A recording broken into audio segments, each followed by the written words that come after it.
Eu quero compartilhar aqui um texto da Bíblia Sagrada, que está no livro de 1 Samuel, no capítulo 16 e no verso 18, que diz assim: Então respondeu um dos jovens e disse: Eis que tenho visto um filho de Jessé, o belemita, que sabe tocar e é valente, e animoso, e homem de guerra, sisudo em palavras, e de gentil presença. O Senhor é com ele. Que qualidade tão bonita, né, para um homem, assim como nós. Esse homem, ele tocava, ele era um músico. Estamos falando de Davi. Davi, ele diz aqui que ele era valente também. Valente e animoso.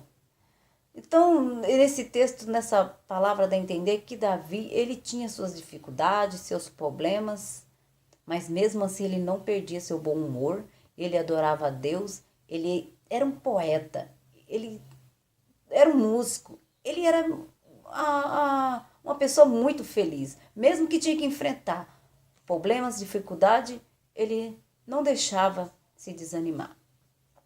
E um dia o povo de Israel pede um líder, alguém para governar. E vai até Samuel. E Deus revela a Samuel para ungir um rei para Israel. E Samuel unge Saul como um rei de Israel.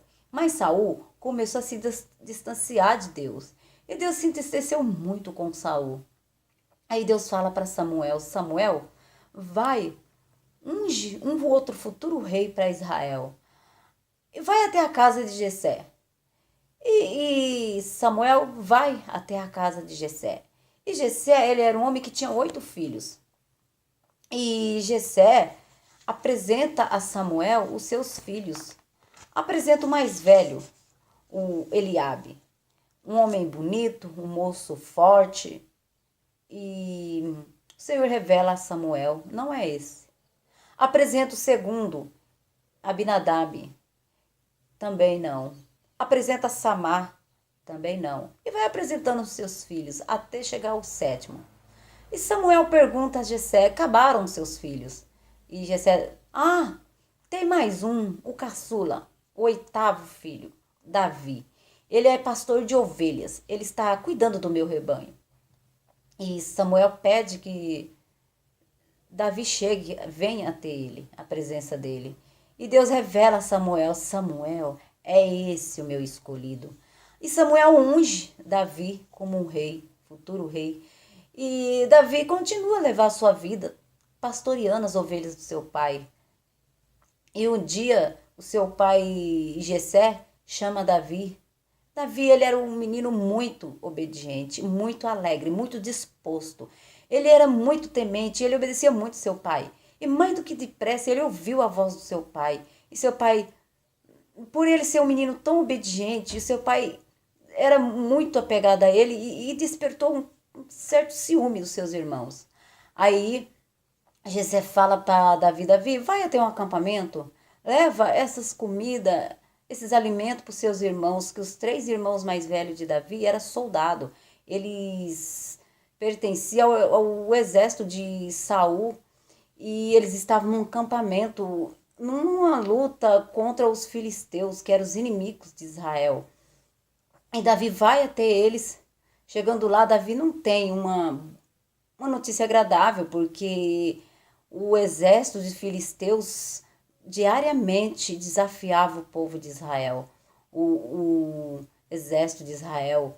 E tinha um soldado lá, um gigante, o nome dele Golias. Ele desafiava Israel e Davi no momento presenciou aquele desafio. E o gigante de 3 metros de altura desafia o exército de Israel para alguém ir lutar com ele. E se vencesse, ele se renderia ao povo de Israel. E Davi, vendo aquilo, falou: mas como um povo, esse homem, esse soldado desafiando o povo de Deus? Não pode isso. Em nome de Jesus eu vou vencer, eu vou lutar contra esse gigante, contra esse homem.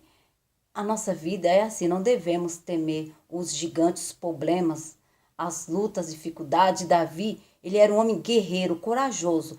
Ele já tinha matado um urso, matado um leão por defendendo as ovelhas de seu pai. E ele nesse momento ia vencer um gigante defendendo o povo de Deus, o seu povo, o seu exército. E Davi, corajoso, mais do que depressa, com a sua fé em Jesus Cristo, ele vai e vence o gigante. Para Davi não existia problema, não existia gigante, porque quem estava com ele era bem mais forte do que os problemas e dificuldades. Davi foi um homem que, na verdade, ele errou, mas para nós devemos ver o erro de Davi, para nós não cometer o mesmo erro que ele. Mas Davi deixa para nós grandes lições. Devemos aprender com Davi muitas lições. Davi, mesmo que tinha que enfrentar gigantes, enfrentar leão, urso, mas ele não deixava de adorar a Deus. Ele não deixava de glorificar a Deus. Davi era muito temente ao Senhor. Davi amava os seus inimigos. O rei Saul, ele foi o inimigo número 1 de Davi, mas Davi amou a Saul. E de umas partes mais lindas, de um versículo, na fase de Davi, de uma parte mais linda que eu acho, a história de Davi toda é bonita, mas a mais bonita é aquela parte que ele fala, que ele traz a arca da aliança para Israel. Ele pega a arca da aliança de Obed-edom e traz para a sua casa, para o seu povo. E a arca da aliança significava a presença de Deus. E no segundo livro de Samuel, no capítulo 6 e no verso 14, diz assim: E Davi saltava com todas as suas forças diante do Senhor, e estava Davi cingido de um éfodo de linho. Assim, subindo, levavam Davi e todo o Israel a arca do Senhor com júbilo ao som de trombetas. Davi, nesse momento, ele já era rei, mas ele estava diante do Rei dos Reis, adorando ao Senhor. Davi, é um momento muito lindo, pois Davi, sendo um rei, ele chegou a um conhecimento que ele não era nada diante de Deus. Ele precisava da presença de Deus. Nós precisamos muito da presença de Deus. Precisamos adorar a Deus. É adorando a Deus que nós vence. É glorificando a Deus que nós vence os problemas. Você quer vencer uma luta, um problema? Então glorifique a Deus. Abre a boca, adore ao Senhor. Davi venceu guerras, Davi venceu pelejas, lutas, adorando ao Senhor. A história de Davi deixa um exemplo muito grande para nós a seguir. Vamos seguir a Davi adorando ao Senhor, não temendo os gigantes, os problemas, as lutas que às vezes querem nos afrontar, mas em nome de Jesus, com Jesus na nossa frente, porque a presença de Deus era na vida de Davi e assim é na sua vida. E com a presença de Deus na nossa vida, vamos vencer.